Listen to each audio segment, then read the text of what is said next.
오늘 우리가 읽는 이 욥기요, 많이 알려진 책이죠, 성경 중에서요. 근데 많이 알려지는 것에 비해서 많이 읽혀지지는 않는 책이라고 할 수 있습니다. 뿐만 아니라 읽은 사람들조차도, 읽은 분들조차도 읽었어도 이해하기가 쉽지 않는 책입니다. 그 이유가 뭐냐? 이 책이 좀 많이 어려워요. 왜 어려울까요? 해석이 어렵고 또 이것을 받아들이기가 어려운데요. 이 첫 번째로 이 어려운 이유, 왜 해석이 어려울까? 우리가 보통 생각하기에 예수 잘 믿고 또한 착하게 살면 하나님께서 축복을 해주신다. 다시 말해서 의인은 축복을 받는다. 복이 많이 얻는다. 이런 생각이 우리에게 있습니다. 그런데 욥기를 보면은 이런 생각이 완전히 뒤집혀 버립니다. 욥은 의인 중에 의인이고 모든 사람들의 칭찬을 받는 사람이었음에도 불구하고 그의 인생에 다른 사람들이 무서워할 만큼의 저주가 내리게 되죠. 그래서 소위 말해서 예수 잘 믿으면 복 받고 죄 지면 저주를 받는다는 이 인과응보의 논리가 완전히 깨져버려요. 그리고 여기에서 말하는 신학조차도 사실 이것을 해결하기 위해서 여러 가지의 방법을 대는데 이게 읽어도 해석이 잘 안 됩니다. 한번 경험해 보실래요? 이 양명수 교수가 쓴 욥이 말하다라는 책이 있는데요. 우리 한번 식재적 한번 읽어보세요. 같이 한번 읽어보겠습니다. 시작. 닥친 불행에 하나님의 뜻이 있다고 할 수는 있다. 그리고 하나님의 뜻 안에서 일어나는 것이라고 할 수 있을지 모른다. 다시 말해서 그 끔찍한 불행이 하나님의 뜻에 의해 하나님의 뜻대로 일어난 것은 아니지만 하나님의 뜻 안에서 일어났으며 하나님의 뜻이 있다고 할 수는 있는 말이다. 이해가 되세요? 말장난 같죠? 그럼 결국 뭐예요? 우리가 고난을 당하면 이게 하나님 뜻이라는 거예요. 하나님 뜻이 아니라는 거예요. 이거 이제 회고적 의미라고 그러는데 나중에 돌아봤더니 그게 하나님 뜻이었네 뭐 이렇다는 소리예요. 그런데 사실 그거는 우리가 나중에 뭐 알 수 있는 얘기지만 당장 이것을 해석하려면요 이게 쉽지가 않습니다. 그래서 사실은 욥기에 대한 책들, 욥기에 대한 주석들이 다 어려워요. 대부분 다 어렵습니다. 왜냐하면은 이 책은 사실은 굉장히 성경 중에서 난해한 신학을 담고 있기 때문이다. 뿐만 아니라 이 책이 어려운 이유, 수용하기가 어려워요. 그래요. 뭐 인과응보는 깨지고 신정론이라고 그러는데요. 하나님의 주권을 받아들인다고 한번 해봅시다. 그런데 이게 남의 얘기면은 상관없어요. 그 사람이 뭐 그렇게 고난받아서 하나님 뜻이 있겠지. 내 얘기면 전혀 달라지게 됩니다. 여러분 다음 그림에서 보듯이 욥에게 고난이 닥쳤을 때 주위에 있는 친구들이 찾아옵니다. 그런데 그 친구조차도 욥을 위로하려고 말하는 게 다 가시가 되고 비난이 되고 상처가 됩니다. 온몸은요 종기가 돋고요. 한마디로 숨 쉴 공간조차 없는 그 고난을 욥이 당하고 있습니다. 여러분 이 사람이 바로 여러분이라면 어떻겠습니까? 혹은 여러분의 바로 가족이라면 여러분은 어떻겠습니까? 바로 이런 것을 머리로는 이해할 수 있겠지만 우리의 마음으로 참 이해하고 수납하고 수용하기가 쉽지가 않지요. 심지어는요 자기 잘못으로 인해서 고통을 받고 고난을 받는 분들조차도 찾아가서 얘기해 보지 않습니까? 그러면 다들 한 가지씩 다 뭐라고 얘기하냐면요 억울하다, 과하다, 이해가 안 된다, 납득을 못하겠다. 이게 사람의 기본적인 자세고요. 이걸 가르쳐 보냐면 실존적이라고 합니다. 그러니까 내가 머리로는 이해되는데 그걸 실제적으로 그 고난에 존재하면서 당하게 되면은 이게 사실 받아들이기가 굉장히 어렵다는 거예요. 어쨌든 이렇게 읽기 어려운 책, 이해하기 어려운 책이지만 감사하게도 이 책의 끝은 이렇게 끝나게 되는데요. 우리 함께 12절의 말씀을 같이 한번 읽어보도록 하겠습니다. 시작. 여호와께서 욥의 말년에 욥에게 처음보다 더 복을 주시니 그가 양 14,000과 낙타 6,000과 소 1,000겨리와 암나귀 1,000을 두었고. 어쨌든 이 끝에 고난을 당해서 끝난 것으로 뭐 마무리되는 게 아니라 하나님께서 처음보다 더 큰 복을 주셨다고 이야기를 하고 있습니다. 다행히 그 끝이 해피엔딩이니까 뭐 그래도 고생 끝에 낙이면 괜찮지 않겠어? 이런 생각을 하게 되죠. 그래서 어쨌든 이 더 큰 축복으로 끝나고요. 그래서 사실은 이게 욥기가 총 42장이지만 42장 중에 우리 성도님들이 제일 좋아하는 장은 뭐겠어요? 마지막 이 끝장 42장 어쨌든 고난 끝에 복을 받잖아 이렇게 얘기를 하고 있습니다. 오늘 여러분과 함께 이 42장을 살펴보려고 하는데 그러면 하나님께서 욥을 어떻게 복을 다시 회복해 주셨을까? 욥을 어떻게 다시 축복해 주셨을까? 요거를 살펴보려고 합니다. 근데 오늘 이 말씀을 잘 살펴보면 갑자기 하나님께서 어느 날 야 이제는 고생이 끝났어. 이제는 너한테 축복을 줄게 하고 하늘에서 그냥 무수수하게 그냥 막 떨어지는 복으로 내려주시는 게 아니에요. 하나님께서 요셉에게 축복을 주시고 요셉에게 회복을 하시는 것을 보면은 이상하게 단계가 보입니다. 한마디로 어떤 단계를 넘어서니까 그 다음에 축복을 주고 그 다음에 단계를 넘어서니까 그 다음에 축복을 주고 이러한 모습이 보이게 되는데요. 그래서 오늘 여러분과 함께 요 축복의 법칙이랄까요? 축복의 비밀, 하나님께서 우리에게 복을 다시 회복하는 그 방법, 어떤 과정을 통해서 하나님이 우리에게 은혜를 주시고 복을 주시는가, 요거를 여러분과 함께 살펴보려고 합니다. 여러분 복 좋아하시죠? 아마 여기 좀 흥미가 있을 겁니다. 자, 그런데 오늘 말씀을 보면 하나님께서 축복을 회복하시는 방법은 3단계로 정리가 될 수 있어요. 우리 첫 번째 같이 한번 읽어보도록 하겠습니다. 시작! 신앙의 회복. 첫 번째 단계는요, 신앙이 회복되는 것으로, 신앙이 회복되어 축복받는 것으로 시작을 하고 있는데요.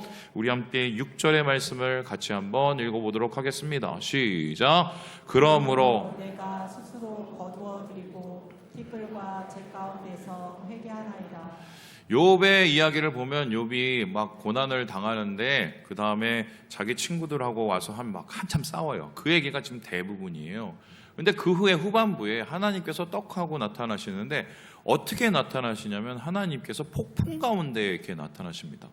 왜 하필이면 폭풍 가운데 나타나셨냐? 하나님의 위엄을 보여주시기 위해서 그럴 수도 있겠지만 지금 욥이 어쩌면은 폭풍과도 같은 고난을 당하고 있기 때문이에요. 그래서 하나님께서는 이 폭풍과도 같은 고난을 당하고 있는 욥에게 나타나셔서 고난 속에서 하나님의 지혜를 가르쳐 주시는데 그 지혜에 대해서 이렇게 고백을 했다는 겁니다. 6절을 다시 보면요, 이 욥이 하나님에 대해서 깨달은 것을 2가지로 이야기하고 있는데 첫 번째는요, 내가 스스로 거두어드렸다고 얘기합니다. 내가 스스로 거두어드렸다는 것은 뭐냐면 욥이 가지고 있던 이 질문, 특별히 하나님을 향한 불평을 거두어드렸다는 겁니다. 그 불평이 뭡니까? 하나님, 저는 죄를 안 졌는데, 죄를 저 사람보다 훨씬 안 졌는데 거의 안 진 것 같은데 왜 이런 고통을 저를 당하게 하십니까? 하나님에 대한 그 억울함인데요. 하나님께서 말씀하시는 그 말씀들을 듣고 자신의 억울함 그리고 거기에 대한 질문을 어떻게 해요? 다시 삼켜버렸다. 그래서 하나님에 대한 그 반응이 첫 번째로 나와요. 2번째로 보면 하나님에 대한 얘기가요, 티끌과 제 가운데서 뭘 합니까? 회개했다고 합니다. 여러분, 저는 옛날에 이 부분을 보면서 이해가 잘 안 됐습니다. 당한 건 욥이에요. 뭐 이렇게 자식 죽고 막 적이 쳐들어오고 친구들은 막 괴롭히고, 그런데 왜 또 회개를 합니까? 심지어는 욥은요, 나는 죄진 게 하나도 없어요 그랬는데 왜 뭘 또 회개를 합니까? 저는 이게 해결이 안 됐거든요. 그런데 제가 이제 히브리어를 알게 되면서 이 성경을 원어적으로 해석을 해보니까 이 회개하다는 단어가 그런 뜻이 아니에요. 이 회개하다는 단어는 니함 혹은 나함이라고 하는 단어인데 이게 뭐냐면요, 깨닫는다는 뜻입니다. 그러니까 이게 이런 건데요, 자기 자신을 가리켜서 욥이 뭐라고 그랬냐? 하나님, 내 인생 보니까 이렇게 고통 가운데 보니까 나는 정말 티끌과도 같은 존재고 재 같은 존재고, 우리로 말하면 난 쓰레기 같은 존재예요. 나는 정말 똥이에요. 막 이렇게 자신을 막 비하합니다. 뭐냐면 하나님에 대해서 불평을 못하니까 자신을 막 내리치죠. 위에 우울증인데, 심지어는 어디까지 갔냐면 내가 태어난 날을 저주합니다. 내가 젖발던 그날을 저주합니다. 이렇게 자기에 대한 굉장한 비하에 빠져 있어요.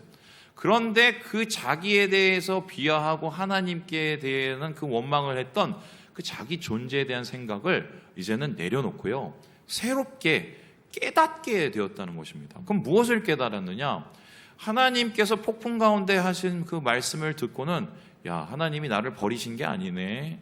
그리고 하나님께서 나를 더 큰 사람으로 만들어주시네. 다 뜻이 있네. 이러면서 하나님을 신뢰하게 됐다는 거예요. 그래서 이 욥의 이 축복 중에 첫 번째 나온 이 신앙의 회복이라는 것은 다름 아니라 하나님에 대한 신뢰의 회복입니다. 여러분, 우리가 신앙적으로 왜 힘이 듭니까? 상황이 어렵고 환경이 어려우면은 도대체 하나님께서 왜 나한테 이러는 거야? 계시기는 계시는 거야? 계시면 나한테 왜 이렇게 하시는 거에 대한 하나님에 대한 결국 믿음과 신뢰가 사가들기 때문이에요. 그런데 욥은요, 어쨌든 해결한 것은 없지만 하나님을 직접 만나고 나서 그래도 하나님을 신뢰해 보겠다고 다짐을 하게 됩니다. 그러한 신앙의 모습을 통해서 하나님께서는 이제 일을 하기 시작하시는데, 하나님과의 관계에서 절대 신뢰를 회복한 욥, 그렇다면 그 다음에 어떤 축복을 받았을까요? 우리 같이 한번 읽어보도록 하겠습니다. 시작. 관계의 회복. 신앙의 회복, 하나님을 향한 신뢰가 회복하고 난 다음에 무슨 일이 일어나냐? 주위 사람들과의 관계가 회복되는 게 두 번째 축복으로 나타나는데요. 우리 같이 한번 9절의 말씀을 읽어보도록 하겠습니다. 시작. 이에 대만 사람 엘리바스와 수아 사람 빌닷과 나아만 사람 소발이 가서 여호와께서 자기들에게 명령하신 대로 행하니라. 여호와께서 욥을 기쁘게 받으셨더라. 욥이 하나님의 뜻을 받아들이고 깨닫고 하나님을 신뢰하기로 결정을 하니까 그 다음에 하신 게 뭐냐면요, 하나님께서는요 욥의 새 친구를 불렀어요. 야, 니네도 잠깐 일로 와봐. 그래서 너네 좀 전까지 욥을 그렇게 괴롭히고 비난하고 막 그랬잖아. 니네 그거 잘못한 거야. 욥이 얼마나 상처받은 줄 알아? 이렇게 막 꾸짖습니다. 그리고는 뭐냐면 하나님께서 야, 사과해 이렇게 했어요. 그냥 사과하는 게 아니라 하나님의 사과의 방법은 특별했는데요, 속죄제를 드리게 합니다. 그것도 많은 제물을 갖다가 하나님 앞에 바치면서 자신의 죄를 용서해달라고 회개를 하려고 합니다. 그런데 그냥 회개를 시킨 게 아니라 어떻게 시켰냐? 속죄제를 자신들이 하나님 앞에 드린 게 아니라 누구한테 드리게 해달라고 부탁했어요? 욥에게요. 그러니까 이런 얘기가 되는데, 욥한테 와서 야, 미안해, 우리가 잘못했어, 네가 대신 좀 하나님 앞에 좀 용서를 구해줄래? 그러면 욥이 그 재물을 가지고 그것을 다 떠서요 하나님 앞에 태워드려요. 그렇다면 왜 하나님께서 이렇게 하셨을까? 분명한 우리가 그 이해를 할 수가 있겠죠. 어떤 것입니까? 욥이 이 형제 자매들을, 이 친구들을 용서를 하지 않으면 이렇게 할 수가 없어요. 욥을 제사장을 삼으시고 중보자를 삼으신 이유는 뭐냐면 신앙의 회복과 더불어서 그 주위 사람들에 대한 관계를 회복하는 게 하나님의 그 다음의 모습이었기 때문입니다. 그래서 욥을 통해서 용서하고 수용하고 화해함을 통해서 하나님의 복이 임하도록 이제 그 길을 준비하시게 된 거다. 이런 이야기는 성경에 많이 등장합니다. 그 대표적인 얘기가 바로 이 얘기가 아닌가 싶습니다. 보여주시죠. 여러분 아시는 것처럼 이 요셉의 이야기입니다. 요셉 아시죠? 요셉은 죽을 뻔했습니다. 심지어는 요셉은 억울함을 너무 많이 당했습니다. 왜 그러냐? 그 시작을 살펴보면 누가 요셉을 팔았습니까? 형제들이 팔았습니다. 그런데 그 마지막 끝이 어떻게 끝나나요? 요셉이 어느 날 갑자기 총리가 돼서 잘 먹고 잘 살았다, 그걸로 끝이 아니죠. 아니면 요셉이 형제들을 다 불러다가 복수를 했다, 그게 끝이 아니죠. 그 끝에 어떻게 끝이 납니까? 형제들을 다 불러 모으고 어떻게 해요? 화해하죠. 화해를 어떻게 하냐? 일방적으로 요셉이 용서합니다.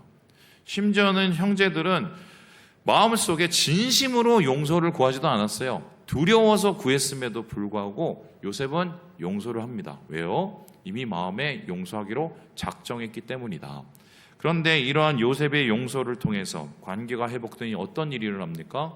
여러분, 맨 처음에 이스라엘이 고센 지방 애굽으로 들어갔었을 때 그들의 숫자는 72명밖에 되지 않았어요.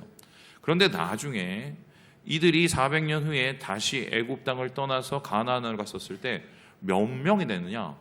최소 200만 명이 됩니다.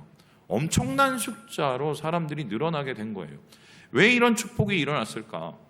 하나님께서 물론 하신 거지만 여러 가지 정황과 상황을 비교를 해보면 요셉이 이러한 관계를 풀어내고 화해하고 용서했기 때문에 하나님께서 이스라엘과 요셉의 자손을 축복하실 수밖에 없었던 것이죠.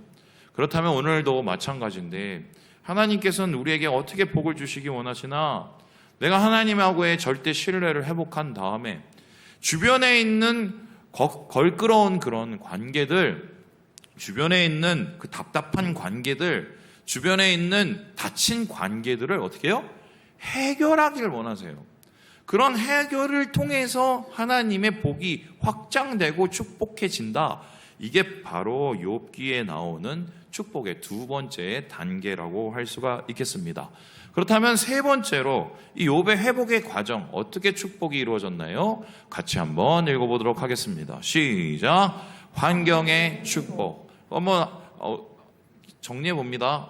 하나님하고 신앙이 회복되니까, 신뢰가 회복되니까 주위 사람들하고 용서를 하게 되죠. 그 다음에 어떻게 돼요? 하나님이 그의 상황과 환경, 물리적인 축복을 막 부어주시는데요.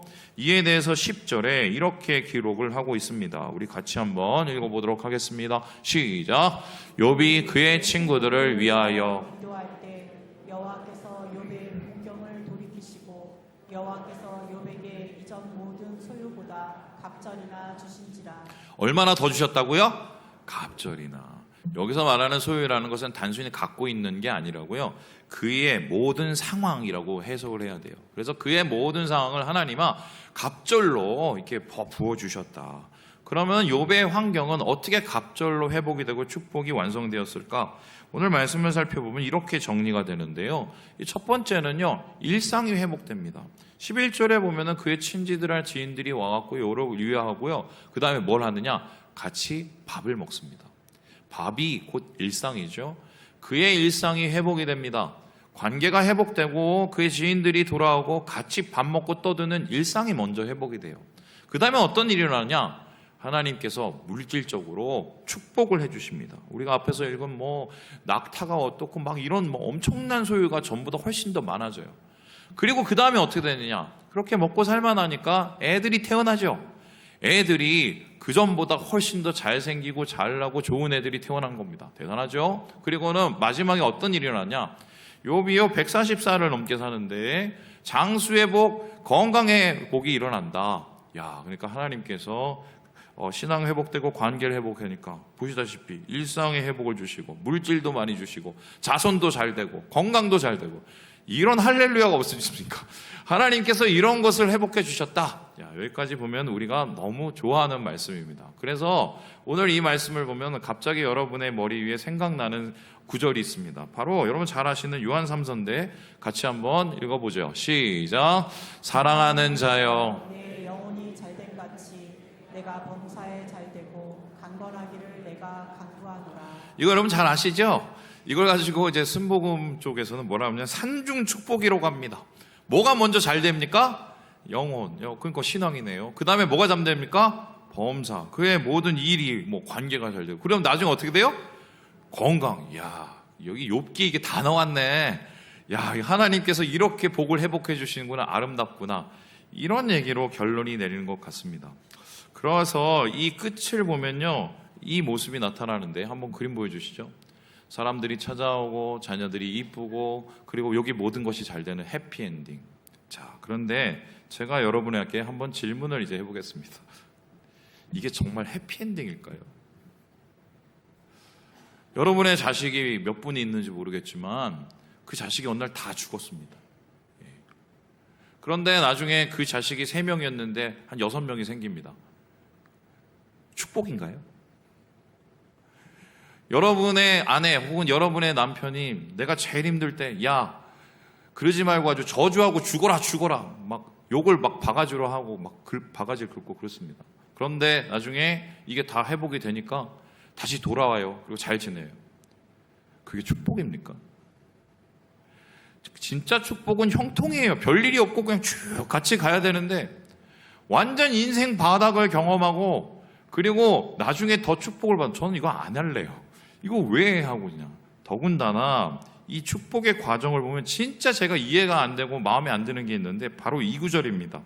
우리 함께 11절의 말씀을 같이 한번 읽어보도록 하겠습니다. 시작. 이에 그의 모든 형제와 자매와 이전에 알던 이들이 다 와서 그의 집에서 그와 함께 음식을 먹고 여호와께서 그에게 내리신 모든 재앙에 관하여 그를 위하여 슬퍼하며 위로하고 각각 회식타 하나씩과 금고리 하나씩을 주었더라. 이 말씀인데요. 어떤 분은 이 말씀을 읽고 화딱지가 난대요. 그래서 왜 화딱지가 나냐고 물어봤더니 아니 어려울 때는 안 도와주고 나중에 괜찮으니까 도와준다. 뭐 이렇게 화딱지를 내시더라고요. 물론 그런 이해가 되는 과정이죠. 근데 저는 여기에서 더 이해가 안 되는 부분이 있습니다. 보여주시죠. 단어 하나인데요. 이해라는 단어예요. 이해라는 단어가 뭐냐면요. 와우예요. 이 와우가 뭐냐면요. 우리나라로 따지면 그리고, 그러나, 그래서, 그러자입니다. 그래서 이거를 그냥 이해라고 번역한 거예요. 이게 어떤 뜻이냐. 11절 다시 띄워주실래요? 막 형제자매들이 막 오고 막 다 잘 되고 막 이렇게 돼요. 그런데 이거를 어떻게 하느냐. 뭐뭐뭐 하니까 바로 그런 뜻입니다. 근데 이해라는 단어가 여기에만 쓰여진 게 아니라 오늘 말씀해 보니까 그 위에요 9절에도 나옵니다. 9절에 보니까요 이해 기쁘시게 받음이었더라. 그러니까 이게 뭐냐면 어떤 뜻이냐면 이런 겁니다. 하나님께서 욥이 신앙적으로 회복하는지 하나님을 신뢰하는지 안 하는지를 계속 지켜본 겁니다. 그래서 욥이 받아들이고 수용하고 그래요. 제가 불평한 거 걷어들일래요. 제가 이제 하나님 앞에 원망한 거 이제는 돌이킵니다. 깨닫고 나니까 하나님이 바로 이해. 그래? 그럼 내가 아주 그 다음에 관계를 회복해 줄게. 이런 게 한 겁니다. 거기서 끝난 게 아니에요. 그래 내가 니네들 때문에 속이 상했는데 내가 그냥 마음을 활짝 열어서 그냥 용서를 해줄게. 그렇게 마음을 먹고 그들을 위해서 기도하고 그들을 위해서 예배를 드렸더니 이해. 하나님께서 어떻게 합니까? 일상을 회복해주고 막 물질을 부어주고 하나님께서 마치요 기다렸다는 듯이 그렇게 하는 겁니다. 그렇다면 이 얘기가 어떻게 되냐면 네가 이거를 넘어서나 안 넘어서나 계속 지켜보고 계신 거예요. 이 신앙의 1단계를 넘어서나 안 넘어서나 네가 관계의 2단계를 넘어서나 안 넘어서나 그걸 하나님께서 계속해서 지켜보고 계신 겁니다. 저는 이게 기분이 굉장히 안 좋습니다. 왜요? 사람이라는 게 그래도 여유가 있어야죠. 그죠? 그거 다 할 때까지 기다리면 그때까지 어떻게 하나님께서 계속 그 상태에 내버려 둔다는 거 아니에요. 뿐만 아니라 있습니다. 우리 생각에는 이렇게 3단계 하는데 저는 이 과정도 마음에 안 들어요. 제가 생각하는 거 여러분하고 비슷할 것 같은데요. 여러분 신앙의 회복, 관계 회복, 물질의 회복 중에 뭐가 제일 먼저 이루어졌으면 좋겠습니까? 솔직히. 예? 왜 솔직하지 못하세요? 물질과 환경이 먼저 회복되기를 원하잖아요. 우리는요. 하나님 이거 이번에 풀려야 이거. 그럼 한번 생각을 해봅시다. 우리가 막 물질이 회복되고 막 잘 돼, 막 자녀가 잘 돼. 그러면요. 주위 사람들은 알아서 다 이렇게 옵니다. 그때 내가 미안했어. 돌아보자. 관계가 저절로 회복이 됩니다. 그럼 우리 생각은 어떻습니까? 이렇게 관계가 회복되니까 하나님 앞에 감사해야지. 신앙이 회복되죠. 우리가 생각하는 이 회복의 단계는 사실 거꾸로예요. 물질이 회복되고 그다음에 관계가 알아서 회복되고 그럼 내가 하나님 앞에 감사하고 근데 하나님께서는 이거를 뒤집어버려요. 저는 이게 사실은 마음에 되게 안 들어요. 그런데 제가 이거 가지고 한 주 동안 묵상을 했거든요. 이렇게 한번 생각했어요. 진짜 그렇게 되면 어떻게 될까 고민해봤어요. 예를 들어서 내가 갑자기 엄청 잘 된 거예요. 그래서 주위에 나한테 막 그때 괴롭히고 관심도 없던 사람들이 와갖고 박 목사 내가 이렇게 성공할 줄 알았어. 너무 잘 됐어. 축하해. 여러분 그거면 그게 진짜 축하입니까? 아니면은 조금 아닌 축하입니까? 진실이 느껴지지 않지요. 사실 그거는 진실한 나에 대한 관계 회복이라고 할 수가 없어요. 그리고요 내가 물질적으로 막 축복을 받아요. 이번에 뭐 주식 이거 넣은 거 그냥 떡상이 돼서 몇 배만 되면 내가 이번에 하나님 앞에 감사하고 제가요 그렇게 저한테 얘기하신 분들이 꽤 있었습니다. 목사님 이번에 요 사업 잘 되면요 제가 교회에다가 헌금을 얼마 하고요. 하나님 제가 이번에 아주 그냥 주식한 거 얼마 되면 하나님 앞에 뭐 어떻게 드리고 한 명도 없어요. 보통의 경우는 물질이 잘 되고 환경이 잘 되면 입을 쓱 닫습니다. 그게 사람의 보통의 생각이에요. 그래 그러면은 하나님께서 우리를 너무 잘하셔서 그렇게 하실 수가 있겠구나. 그런데 그래도 마음에 안 들어요. 그렇게까지 우리를 몰아세우셔야 되나? 그렇게까지 엄격하게 네가 하나하나 내가 지켜보고 그 다음에 거 줄 거야, 그 다음에 거 줄 거야 그렇게 해야 되나? 저는 이게 진짜 마음에 안 들었거든요. 근데 오늘 이 말씀에는 사실 그 이유가 들어있어요. 사실 이게 진짜 중요한데요. 우리 함께 4절의 말씀을 같이 한번 읽어보도록 하겠습니다. 시작. 내가 말하겠사오니 주는 들으시고 내가 주께 묻겠사오니 주여 내게 알게 하옵소서. 사실 욥기의 가장 중요한 구절을 얘기하면 이 구절입니다. 이 소리는 뭐냐? 욥이 고난을 통과해서 어떤 일이 일어났는지에 대한 결론이에요. 하나님께서 내가 그전에는 그냥 듣는 신앙이었는데 이제는 어떻게 해요? 하나님께서 우리를 나에게 말씀하시고 보는 신앙으로 변화되었다는 것입니다. 그래서 여기에 대해서 안근조 목사님은 이렇게 얘기를 하고 있는데요. 우리 같이 한번 읽어보도록 하겠습니다. 시작.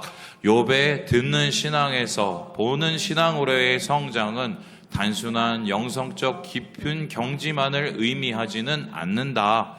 적극적이고 공동체적인 하나님의 정의의 구체적 구현의 자리에 서게 됨을 의미한다.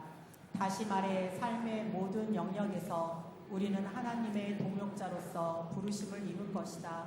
욥의 고난은 결국 그와 그의 가족과 그의 세계를 구원하기 위한 하나님의 은혜였다. 아주 쉽게 설명을 해드릴게요. 욥이 만일에 그냥 물질적 축복이 회복이 돼서 그냥 친구들이 돌아오고 그냥 뭐 하나님하고 잘 됐다면 그냥 그런 사람으로 끝났을 겁니다. 근데 하나님께서 욥이 하나님과의 관계를 먼저 회복하고 그 고난을 통해서 하나님을 절대 신뢰하는 그것을 기다리신 이유가 뭐냐? 이것을 통해서 욥을 성장시키기 원하셨다는 거예요. 어떤 성장이냐? 그의 영적 지경이 넓혀지는 겁니다. 하나님에 대한 이해가 넓어졌어요. 예전에는 뭐 예수 믿으면 다 복받는다 이런 게 아니라 내가 하나님에 대해서 절대적으로 신뢰하는 게 되게 중요하구나 이걸 깨닫게 되는 거고요. 뿐만 아니라 내가 예수 믿고 잘 되는 뭐 이게 중요한 게 아니라 그것보다 더 중요한 게 있구나.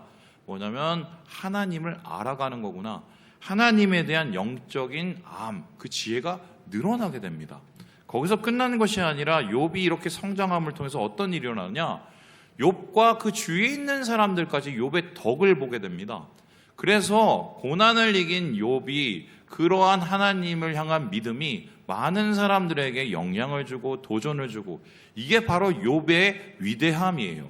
그러니까 하나님께서는 일부러 욥을 그 고난 속에 몰아넣으시면서 그의 영적 지경이 넓혀지기를 준비하고 계셨던 겁니다.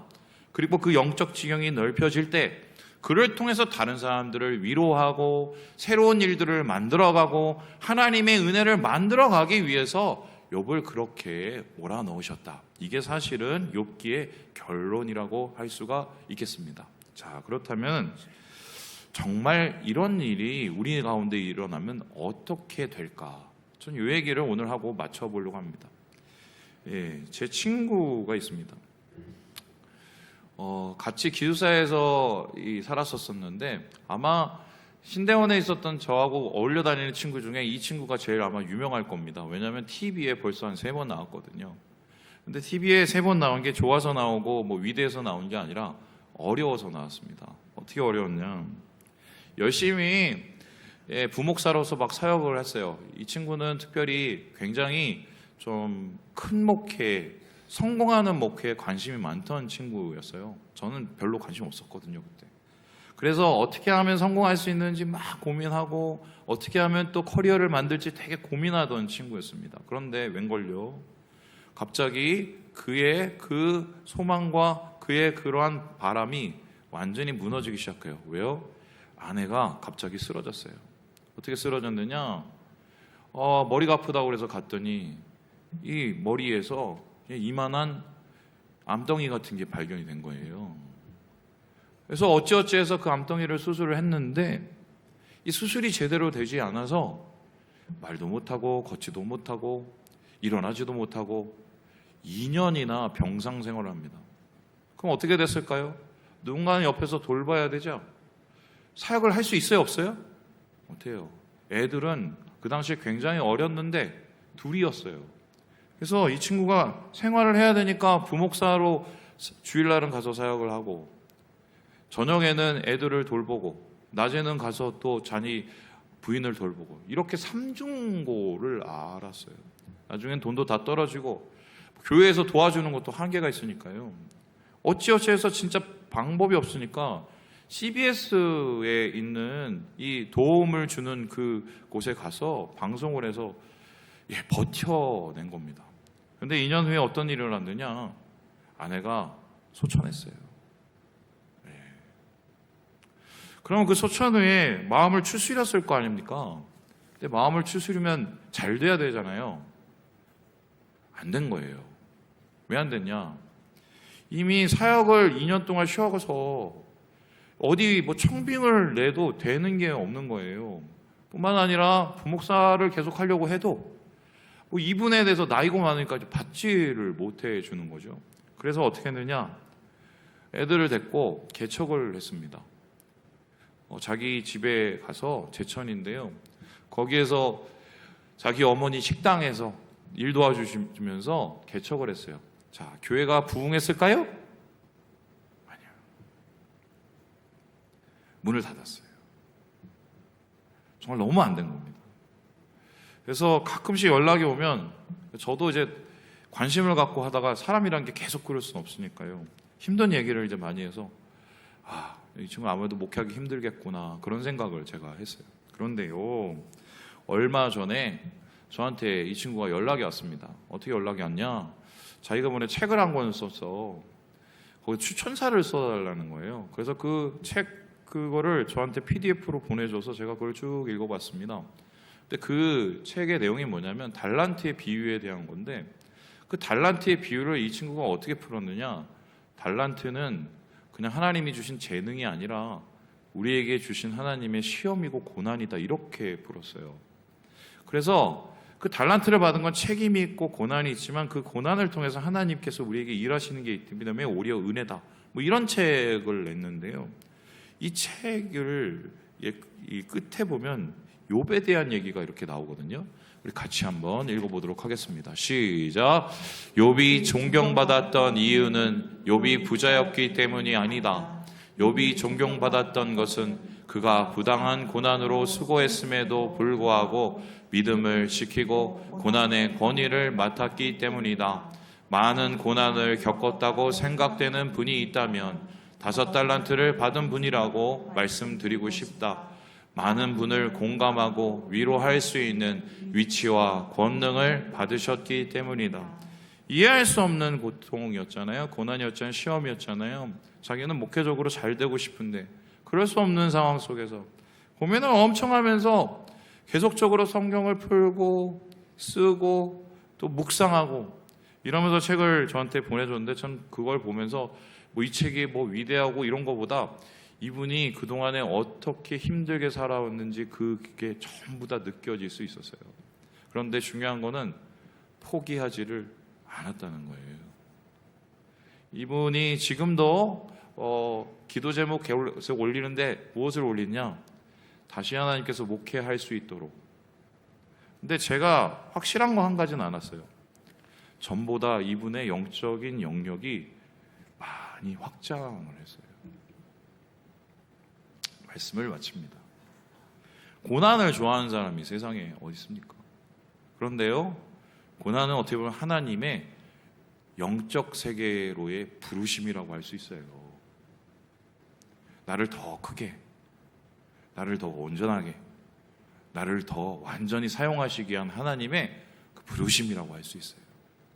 주님 안에서 이 욥의 고난과 회복의 과정을 보시고 여러분의 삶 속에서 함께 하시는 주의 은혜를 기대하시고 소망하는 우리 모두가 되시길 주님의 이름으로 축원합니다.